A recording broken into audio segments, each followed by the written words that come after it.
Hello there. Hi everyone. This is Ava from Soul GPS. Welcome to my channel.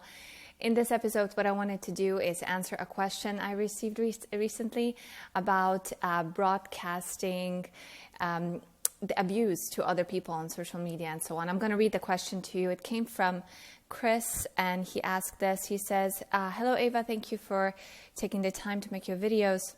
People really need to understand narcissism better. I understand that those of us who are recovering from narcissist abuse should get advice and counseling. However, my question is about broadcasting our abuse from a narcissist. Specifically, should we or should we not broadcast our abuse in our personal blogs or social media?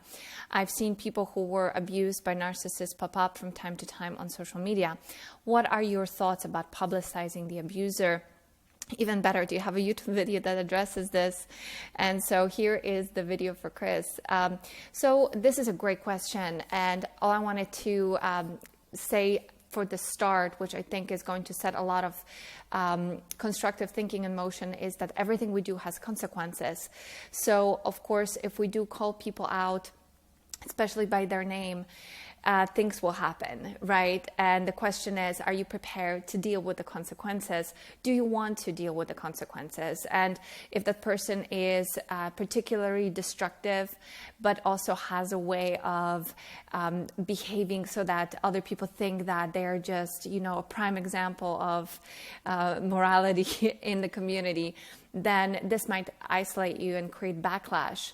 So you need to think about that. You need to think about, who are the people that they're surrounding themselves with, and what is it that possibly they can do to you as a retribution, because they do like to, of course, play those games and win. At the same time, now they're like, this is a complicated issue, so there are like two sides to the story. At the same time, I find that really calling them out and exposing them is one of the best things you can do, because this is how abuse can end, right? This is the only way to make a change, to make a real impact. Now, for instance, like I can speak for myself here in the way that I did it. I didn't call my abusers by their name, but the people who are close to me could probably pretty easily put the two and two together and figure out who they really were. And so I think that was one of the reasons why the hoovering stopped at some point. And I know that they know what I'm doing, and they would not want to be in my life, because I've exposed them. I've seen right through them. I talked about them. I created this channel because of the abuse, right? And because I wanted to also help other people with the experiences that I have found help me heal. So, but when I so that was with the exes, right? And when it came to actually my family, it became a little bit trickier, because I actually went through a period of pretty deep guilt and feeling bad about what I've done. Not so much because I spoke my truth, because it was overdue. I needed to do that, and I don't regret it for that reason. But it was because I kind of like, I guess you can say aired my dirty laundry in public, or you can say that, it affected other people's perception of my family, maybe not. But at the same time, and here's the other side, is that it acted as a filter for perhaps some of those people who I really did not need to have in my life anymore. The people who would be saying like, well, wait a minute, like, why are you talking about this stuff? It really didn't happen this way, or, this is a bunch of bullshit and this and this.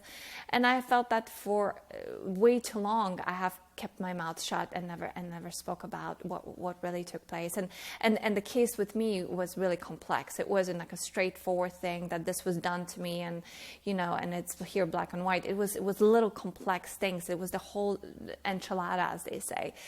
So that was my experience. Like in some ways, like all in all, I'm glad I did what I did, because it allowed me to finally set boundaries and say no, and minimize my contact with the people whom I exposed inevitably through the work that I did. At the same time, I feel like I maybe could have done it better and in a more subtle way,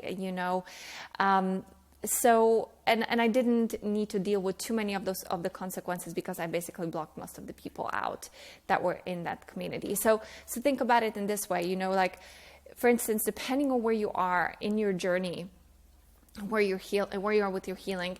If you're in the early stages and you feel like your emotions are still really raw, when you think about this person, you get very triggered, you might want to take some time off and hibernate for a while and not engage, do all your blocking, right, that you need to do, create a safe space for yourself so that you can start to unwind some of those patterns and figure out, what it is that you did, what was your participation that made you accept all of this terrible treatment and, made you susceptible to abuse and tolerate the abuse.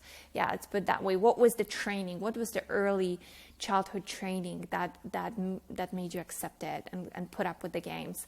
And then after you have woken up, right, and realized the truth that it was programming, that was unconscious, you didn't know any better, and now it's time for you to take responsibility for what had happened and draw these boundaries, not let these toxic people into your life.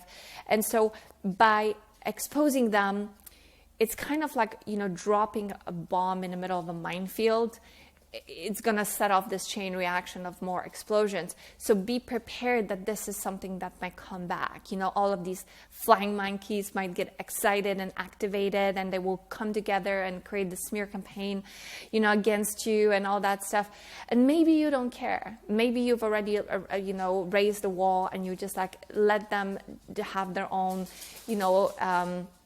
narc party, the narc fest, and you don't care about this, and that's fine, that's cool. Or maybe you are at the point in your life where you have healed so much where none of this really matters to you anymore. You might be already moving to greener pasture, so to speak, focusing on your own goals, on creating some positive things for yourself. You're more involved in that. So do you want to look back and do that work and expose them? This may be an intricate part of your healing at the same time. I mean, let's look at what happened in Hollywood recently with the Weinstein scandal and all of that. I think it was a tremendous movement, and especially when you have a lot of people come together and support one another. And when it comes to unmasking and exposing, say, a pedophile in a family who has, ruined the lives of all of his grandchildren, right? Things like that. So there's a tremendous power in that. Or you may want to do it on your own and just suit up, put on your armor and just say, I'm just going to do it. I'm just going to expose them. This is one way in which one of many ways in which you create a liberation for yourself, liberate yourself from all of those nagging feelings. This is the dot you put over the I. You've done all the other work now you just want to warn everybody else about who this person is.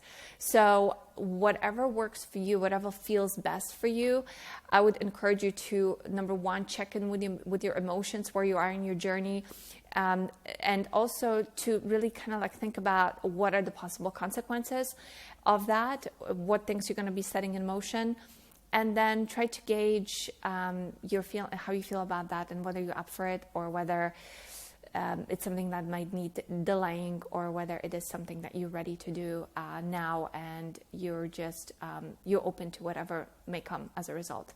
So I hope that this video helped you. I'm sorry I don't have a black or white answer here. It's a bit of a complex issue. Again, depends on the context, depends on where you are in your journey, depends on the people that you're exposing, how closely are they connected to you, and the community around you. So again, hopefully this helped you. Let me know, guys, what you think in the comments below. I would be curious about your own opinion, whether you've encountered this particular issue and thought about that, and what steps you have taken, and maybe you can help us here with this advice, because I don't have the a final answer. I know what I did, and like I said, I feel like I could have done it better, but I did the best I could at the time, and I'm proud of it. I'm proud of myself. I'm proud of myself for speaking the truth publicly. I've had a lot of letters come in saying, that was some courage. And the best part wasn't even that. The best part of this was to know that my videos helped other people and help validate them on their own journey, because there's so many of us out there without any support. We feel very this kind of abuse can make us feel very lonely.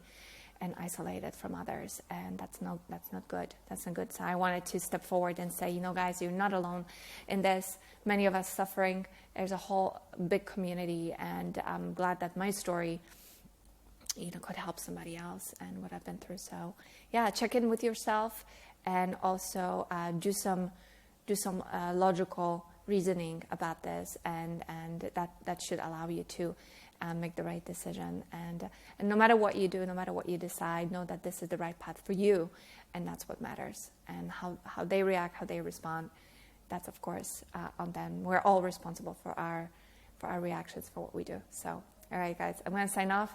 Thank you so much for your attention, and I'll see you next time. Bye-bye.